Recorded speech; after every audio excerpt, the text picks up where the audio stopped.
नमस्कार साथियों, मैं डॉक्टर संग्राम पाटिल इंग्लैंड से बात कर रहा हूँ। साथियों, आपने न्यूज़ में देखा होगा कि यूरो 2020 जो कप चल रहा है फुटबॉल क्लब, इसमें क्रिश्चियन एरिक्सन नाम के एक प्लेयर को कार्डियक अरेस्ट हो गया ग्राउंड पर। और वहाँ पर बहुत कन्फ्यूजन पैदा हो गया, सारे खिलाड़ी डर गए। फिर एक मेडिकल इमरजेंसी टीम आई, उन्होंने सीपीआर किया और पेशेंट को, इसको क्रिश्चियन को एईडी मशीन लगाकर उसको शॉक दिया और 12 मिनट के रिससिटेशन के बाद उसको ग्राउंड से लेकर गए और उसको हॉस्पिटल में एडमिट किया। फिर उसके टेस्ट हुए और वो ठीक है, पूरी तरह से ठीक है। ऐसे ही एक वीडियो अभी इंडिया में सोशल मीडिया पर वायरल हो गया और मेन मीडिया में भी आ गया। तेलंगाना के एक किसी जगह पर पुलिस ऑफिसर ने एक रास्ते पर पड़े हुए कोलैप्स हुए आदमी को ऐसे ही सीपीआर दिया और वो बाहर आ गया। उसका आगे क्या हुआ, उसके कुछ टेस्ट हुए, इन्वेस्टिगेशंस हुए, ये कुछ पता नहीं चला है। दोनों वीडियोस का अगर आप कंपैरिजन करेंगे तो उस ग्राउंड पर ये डेवलप्ड कंट्री के जो प्लेयर्स हैं, इनके प्लेयर्स से भी ज़्यादा ये हमारा पुलिस का जो नौजवान है ये ज़्यादा इंटेलेक्चुअल और प्रोएक्टिव निकला। उसने बिना समय गंवाए उसको सीपीआर दिया और उसको बचाने में मदद की। अब वो आगे जाके कितना जिएगा, सही माने में उसकी जो बेसिक कंडीशन है उसको ट्रीटमेंट मिलेगी क्या, हमारा जो इंडियन पेशेंट है वो अलग बात है। लेकिन जो खिलाड़ी यूरो 2020 के सिर्फ देखते रहे, मेडिकल टीम के आने तक उन्होंने कुछ भी नहीं किया, वो बात हमारी ये पुलिस के नौजवान ने नहीं की। उसने तुरंत एक्शन ली और पेशेंट की जान बचा ली। साथियों, दूसरी एक बात आपसे शेयर करना चाहता हूँ कि यहाँ पर यूके में नेशनल हेल्थ सर्विसेज जो गवर्नमेंट की सिस्टम है और सेंट जॉन्स एम्बुलेंस करके यहाँ पर एक वॉलंटरी ऑर्गेनाइजेशन है जो इमरजेंसी एम्बुलेंस सर्विस प्रोवाइड करते हैं लोगों को। इन दोनों के कोलैबोरेशन से 70,000 लोगों को सीपीआर की और एईडी की ट्रेनिंग दी जाएगी यहाँ पर यूके में। तो ये क्यों दी जाएगी? लोगों को जो अलग अलग जगह पर काम करते हैं उनको ये पेशेंट का जो छाती पर दबाकर उसको कृत्रिम सांस देना इमरजेंसी में और एईडी के मशीन का इस्तेमाल करना, ये क्यों दिया जाएगा, इसके बारे में मैं इस वीडियो में आपको बताना चाहता हूँ। ये बहुत अहम मुद्दा है। किसी की जान बचाने के लिए इमीडिएट तुरंत क्या स्टेप्स लेने चाहिए, इसके बारे में ये वीडियो है। तो ध्यान से सुनिए और ज़्यादा से ज़्यादा लोगों में शेयर कीजिए। और ख़ास करके जो हमारे प्रशासन और शासन के लोग हैं, लीडर्स हैं, उनको शेयर कीजिए। यंगस्टर्स के जो वॉलंटरी ऑर्गेनाइजेशन है, काम करते हैं सामाजिक संगठन, उनके साथ शेयर कीजिए ताकि इसके बारे में जानकारी बढ़े और हमारे देश में भी गांव-गांव में ऐसी यंत्रणा खड़ी हो ताकि डेली जो लोग कोलैप्स हो जाते हैं बहुत सारे हिंदुस्तान में, उनको हम बचा सकेंगे। एटलीस्ट उनमें से कुछ लोगों की जान बचा सकेंगे। तो साथियों, ये है chain of survival, British resuscitation council ने ये पब्लिसाइज की है। इसके अनुसार अगर कोई आदमी की कार्डियक अरेस्ट हो जाती है, उसकी हार्ट रुक जाती है, तो हमें क्या करना चाहिए? चाहे आप हॉस्पिटल में हो या घर पे हो या रास्ते पर हो, जंगल में हो, खेत में हो, कोई आदमी सडन कोलैप्स हो जाता है, तो उसके लिए बचाने के लिए क्या क्या स्टेप्स आवश्यक है? फर्स्ट इज, हमको सबसे पहले रिकॉग्नाइज करना चाहिए कि इस आदमी की ब्रीदिंग और हार्ट स्टॉप हो गई है। So early recognition. और जैसे ये रिकॉग्नाइज हो जाते हैं, हम लोग कोई कोलैप्स हो जाता है, कॉल फॉर हेल्प, क्योंकि आप अकेले कुछ नहीं कर सकते हो। आपको प्रोफेशनल हेल्प, मेडिकल इमरजेंसी हो, मेडिकल टीम हो, एम्बुलेंस हो, उसको बुलाना चाहिए या किसी को बोलना चाहिए कि आप उनको बुलाओ ताकि मैं यहाँ पर सीपीआर कर सकूं। जैसे ही डायग्नोज हो जाता है आपको सीपीआर शुरू करना है, क्योंकि इस व्यक्ति का हार्ट रुक गया है और ब्रेन और जो बाकी जो अवयव है उनको ब्लड का सप्लाई बंद हो गया है। अगर आप इनके चेस्ट को कंप्रेशन करके पंप को दबाओगे नहीं तो ब्लड नहीं जाएगा और हर एक मिनट 10% रिस्क बढ़ जाएगा इस आदमी की मरने की। अगर आप उसी समय कुछ सेकंड में ये शुरू हो जाता है आपका सीपीआर और एईडी डिवाइस, तो इनके बचने के चांसेस कई गुना बढ़ जाते हैं। वो मैं आपको अगली स्लाइड्स में बताऊंगा। फिर सीपीआर शुरू करने के बाद अगला स्टेप होता है साथियों, अर्ली डिफिब्रिलेशन। तो इसमें रोल आता है एईडी मशीन का, डिफिब्रिलेटर मशीन का, वो भी मैं आपके अगली स्लाइड में बताऊंगा। और जैसे ही किसी का हार्ट वापस आ जाता है, वो सांस लेना शुरू हो जाता है, तो यहाँ पे बात नहीं रुकती है, क्योंकि जिस वजह से इनकी हार्ट रुकी थी, ब्रीदिंग रुकी थी, वह वजह हमने डायग्नोज नहीं की है। उसको डायग्नोज करना है, उसकी ट्रीटमेंट करना है। मैक्सिमम केसेस में हार्ट अटैक आ जाता है, या जिसको हम मेडिकल लैंग्वेज में 4H और 4T बोलते हैं। तो ये H से शुरू होता है, हाइपोक्सिया, हाइपोवॉलेमिया, हाइपोकैलेमिया, ये और 4T's होते हैं। तो इनको इमरजेंसी ट्रीटमेंट करना होता है। ये मेडिकल में जो एक्सपर्ट है वो करेंगे। आप अगर मेडिकल एक्सपर्ट नहीं है तो आप सिर्फ CPR, call for help, recognise, CPR शुरू करो और AED का इस्तेमाल सीखो। ये चीजें आपको करनी है। तो जो छाती दबाई जाती है, उसके लिए छाती के बराबर सेंटर में ये जो बोन है, सेंट्रल बोन स्टर्नम, उसके सेंटर को आप देखिए, ढूंढिए, और उसके ऊपर दोनों हाथ से आप लगभग उसके ऊपर जाइए, ऊपर इस फोटो में जैसे मैंने बताया है। हाथ कैसे रखने हैं, तो एक दूसरे को पकड़कर उसको मजबूत सपोर्ट करना है। हाथ को आपके एल्बो स्ट्रेट रखना है और सीधा पेशेंट के ऊपर से छाती को दबाना है 5 से 6 सेंटीमीटर, 2 से 3 इंच, ताकि हार्ट का पंप दबे और ब्लड उसका सिस्टम में जाए। तो अगर कोई छोटे बच्चे हो एक, तो उनको एक हाथ के रिस्ट से दबा सकते हो। बिल्कुल छोटा 1 साल से भी छोटा बच्चा हो तो उसको 2 उंगली से भी आप चेस्ट दबा सकते हो। तो ये उस हिसाब, साइज के हिसाब से हमें डिसाइड करना है। अब ब्रीदिंग के लिए हमें एयरवे को क्लियर करना है, जो सांस की नलिका है उसको क्लियर करना है। तो उसके लिए हमें चिन लिफ्ट करना है और हेड टिल्ट करना है। तो ये डायग्राम में आप देखिए। और सांस को कैसे चेक करना है, तो ये जो डायग्राम है इसमें जो राइट वाली है डायग्राम, इसमें देखिए कि 10 सेकंड के लिए हमें हमारे कान को उस पेशेंट के, आदमी के, औरत के मुंह के पास लेके जाना है, नाक और मुंह के पास, और देखना है कि वहां से कुछ हमें आवाज आती है या हवा आती है, और उसी समय उसकी छाती देखे कि वो ऊपर नीचे हो रही है या नहीं, सांस ले रहा है या नहीं। ये सिर्फ 10 सेकंड करना है।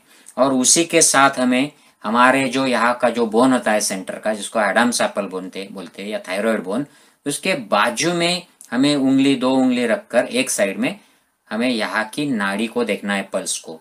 10 सेकंड ये सिर्फ करना है, एक साथ करना है। सांस देखिए, उसको फील कीजिए और उसी के साथ पल्स को देखिए। अगर 10 सेकंड में कुछ महसूस नहीं होता है, पल्स नहीं लगती है, सांस नहीं दिखती है, सांस नहीं फील होती है, या और कोई डाउट होता है, डाउटफुल सिचुएशन में सीधा आप CPR शुरू कर दीजिए। माउथ टू माउथ ब्रीदिंग कैसे देना है, तो जैसे मैंने कहा कि चिन लिफ्ट करना है, हेड टिल्ट करना है, पेशेंट के नाक को दबाना है, मुंह को खोलना है, और उसको फिर नाक पिंच करके मुंह में सांस देना है। अब ये कोरोना का पीरियड है। अगर कोई आपका घर का आदमी है, घर का बच्चा है, आपको पता है उनको कोई लक्षण नहीं है कोविड के, वो सेफ है, तो ही आप माउथ टू माउथ ब्रीदिंग दीजिए। नहीं तो ये नहीं करना है, सिर्फ छाती दबा के भी काम हो जाता है। तो अगर बच्चे हैं तो उनको नाक दबाने की जरूरत नहीं, नाक और मुंह दोनों हम हमारे मुंह से कवर करके उनको सांस देना है।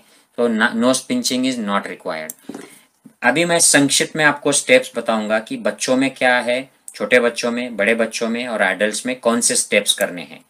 तो कॉल फॉर हेल्प में तो सब में कॉमन है। फिर आप रिस्पॉन्सिवनेस देखिए, सांस नहीं ले रहे हैं, उनका पल्स नहीं लग रहा है, तो सीधा आप उनको चेस्ट पे दबाना शुरू कीजिए। ये छोटे बच्चे हैं तो 2 उंगली से कर सकते हैं, बड़े बच्चों को 1 रिस्ट से कर सकते हैं। और 30 उनको कॉम्प्रेशंस देने हैं, उसके बाद 2 ब्रेथ्स देने हैं, 2 सांसें। सो 30:2 रेशियो से हमें ये करना है, 30 कॉम्प्रेशंस 2 ब्रेथ्स। छोटे बच्चों को तो हम एक हाथ से कॉम्प्रेशंस दे सकते हैं, उंगली से या हाथ से, और 30 के बाद 2 ब्रेथ्स दे सकते हैं। तो हमें रुकने की जरूरत नहीं है, ये हम करते रह सकते हैं।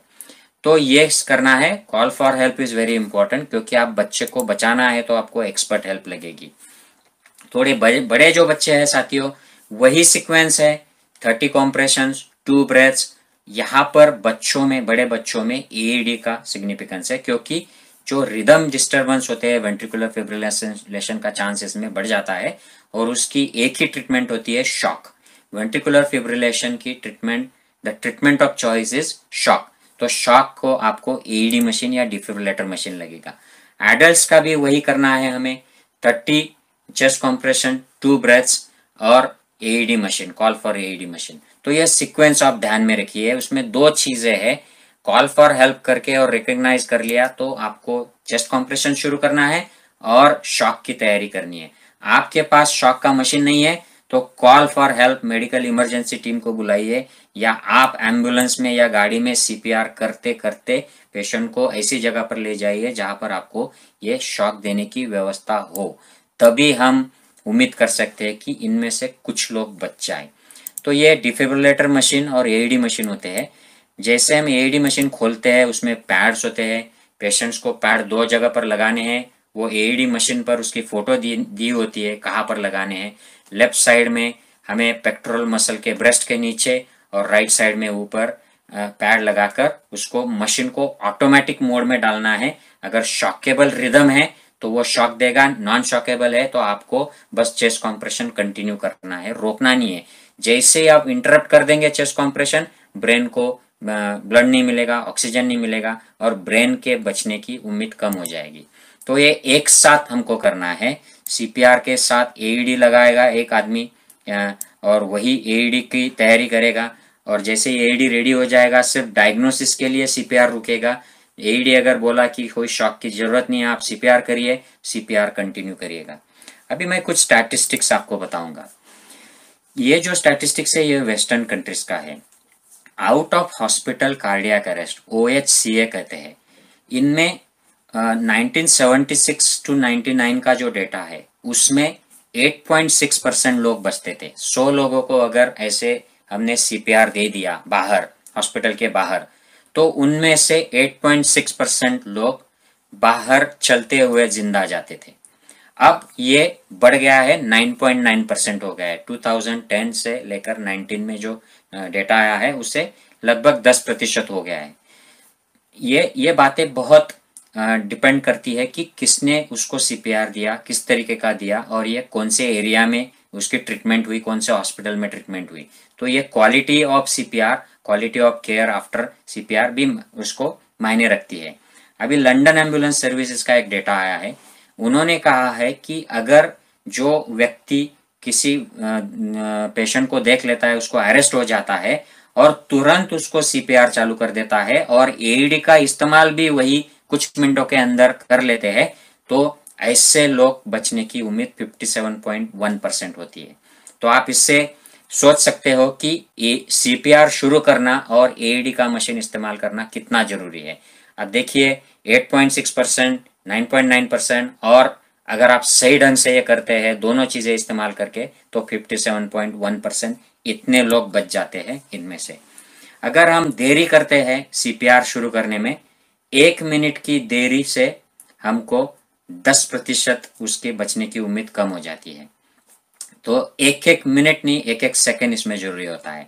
60% जो लोग जिसके हार्ट स्टॉप हो जाते हैं, इनमें वजह होती है heart cardiac arrest, heart attack, myocardial infarction. तो ये बात भी जरूरी है कि जैसे हार्ट वापस आ जाता है उनको स्पेशलिस्ट लोगों के द्वारा उसको हार्ट अटैक की ट्रीटमेंट भी शुरू की जाए। तो एक स्टडी जो कनाडा से आई है, उन्होंने कहा है कि ऐसे कितने लोगों में कार्डियक अरेस्ट हो जाते हैं समाज में, तो 0.6 पर 1000 पर ईयर। 1000 लोग अगर कोई गांव में रहते हैं तो उस गांव में एक साल में 0.6 लोगों में ऐसे हार्ट स्टॉप हो सकते हैं, ऐसा डेटा आया है। तो ये काफी सिग्निफिकेंट है कि हर साल एक गांव में एक आदमी को ऐसा कार्डियक अरेस्ट हो जाता है, ऐसा ये डेटा है। अगला जो इंफॉर्मेशन है साथियों, अगर हम पहले 3 से 5 मिनट का सोचे, किसी की हार्ट रुक गई है तो पहले 3 से 5 मिनट के बीच में उसका जो रिदम होता है हार्ट का वो वीएफ होता है, जिसको वेंट्रिकुलर फिब्रिलेशन कहते हैं हम। और इसकी ट्रीटमेंट क्या है? शॉक। अगर इसको शॉक मिल जाता है तो इसमें से ज्यादातर लोग बाहर आ जाते हैं पहले 3 से 5 मिनट के बीच में। So you can imagine how important it is to have AED machine आपके गांव में, आपके इलाके में, आपके आजू बाजू में, आपके हॉस्पिटल में ये एईडी का या डिफिब्रिलेटर का मशीन होना कितना जरूरी है। अगर ये इमीडिएट 5 मिनट के अंदर शुरू कर देते हैं तो ये सबसे ज्यादा जरूरी है। तो कॉम्बिनेशन है सीपीआर और एईडी, ये दोनों हमको हार्ट और ब्रेन बचाने के लिए जरूरी है। और जब तक आपका एईडी मशीन नहीं आ जाता है आप सीपीआर ठीक से करते रहिए, सांस देना और छाती दबाना, और पेशेंट अननोन है तो बस सीपीआर करते रहिए, सांस मत दीजिए, इसकी कोई जरूरत नहीं है। तो सीपीआर की वजह से क्या फायदा होता है कि आप सीपीआर अगर करते रहते हैं और बाद में एईडी मशीन आ जाता है तो एईडी के सक्सेस का चांस बढ़ जाता है। तो इसलिए सीपीआर करना बहुत जरूरी है। जो भी आदमी उसको देखेगा, आदमी या औरत, पेशेंट कोलैप्स हो गया है तो उसको तुरंत सीपीआर शुरू कर दीजिए। ये पेशेंट को बचाने के लिए जरूरी है, ये एईडी के सक्सेस के लिए भी जरूरी है। तो साथियों, मैं आपको एक छोटी सी क्लिप दिखाऊंगा। मैं यहाँ पर डॉग वॉकिंग के लिए रोज जाता हूँ, तो हमारे रास्ते में एक एईडी का मशीन है। ये क्लिप देखिए, फिर मैं आपसे बात करूंगा और फिर वीडियो खत्म करूंगा। ये मैं आपको अब जो चीज़ दिखा रहा हूँ उसको एईडी कहते हैं। सो ये इमरजेंसी में डिफिब्रिलेटर करने के लिए। तो साथियों, ऐसे एईडी वेस्टर्न कंट्रीज में आप कहीं बगीचा में चले जाओ, कहीं स्पोर्ट्स कॉम्प्लेक्स में चले जाओ, थिएटर के एक शॉपिंग कॉम्प्लेक्स में चले जाओ, या डॉग वॉकिंग, लोगों का एक डॉग वॉकिंग का ग्राउंड है, स्कूल है, ऐसे जगह पर ये एईडी मशीन रखे है और वहां पर लोगों को पता होता है कि एईडी कहाँ है, उसका जो लॉक है वो कैसे खोलना है और उसको कैसे इस्तेमाल करना है। अब मैं आपसे गुजारिश करूंगा, मैं अपील करूंगा कि हम लोग अलग अलग तरीके के डोनेशंस इकट्ठा करते हैं, चंदा इकट्ठा करते हैं, अलग अलग प्रोग्राम्स करते हैं। उसकी बजाय अगर हम हमारे गांव में जो युवक है, युवतियां है, उनको सीपीआर का ट्रेनिंग ऑर्गेनाइज करें और हमारे गांव के जो भी डॉक्टर है या दवाखाना है या मंदिर है या मस्जिद है, वहां पर अगर हम एक एईडी का मशीन रख दे कि जो हर साल चेक होता है, उसकी सर्विसिंग होती है, ठीक होता है, हमें पता है यह चलता है, और वो 24 घंटे उसको एक्सेस रहे, ताकि कोई अगर कोलैप्स हो जाए तो वो कोई भी जाकर उसको उठाकर लेके आ सकता है। ऐसे अगर हम उपक्रम करें तो हर गांव में अगर एक बार भी इसका साल भर में इस्तेमाल हो गया तो उस आदमी के या औरत के बचने के चांसेस 50% के ऊपर हो जाते हैं। मतलब 100 लोग अगर ऐसे कोलैप्स होते हैं तो उसमें से 50 कम से कम लोग हम बचा सकते हैं, अगर ये व्यवस्था हमारे गांव में, मोहल्ले में, कॉलोनी में, हमारे वर्किंग प्लेस पर, हमारे स्कूल में, कॉलेज में है तो सोचिए ये कितना जरूरी है। आगे जाकर मैं एक दो ऐसे वीडियो बनाऊंगा जिसमें ये सीपीआर का टेक्निक मैं डिटेल में बताऊंगा। एईडी का यूज भी मैं मेरे हॉस्पिटल की जो लैब है वहां पर आपको डेमोन्स्ट्रेट करके दिखाऊंगा कि एईडी कैसे इस्तेमाल करना होता है। आप ये प्रोजेक्ट आपके एरिया के जो प्रशासन के लोग हैं, आपके एरिया के जो लीडर्स है, उनसे ये वीडियो शेयर कीजिए, जो सामाजिक संगठन है उनसे शेयर कीजिए, और इस पर जरूर सोचिए कि आपके गांव में, कॉलोनी में कुछ लोग सीपीआर में ट्रेन हो, एईडी में ट्रेन हो, और आपको एईडी 5 मिनट के अंदर अवेलेबल हो, ताकि आप आपके जो करीबी लोग हैं उनकी जान बचा सकते हो। I hope this is useful. Please do share with everyone. Take care. Bye bye.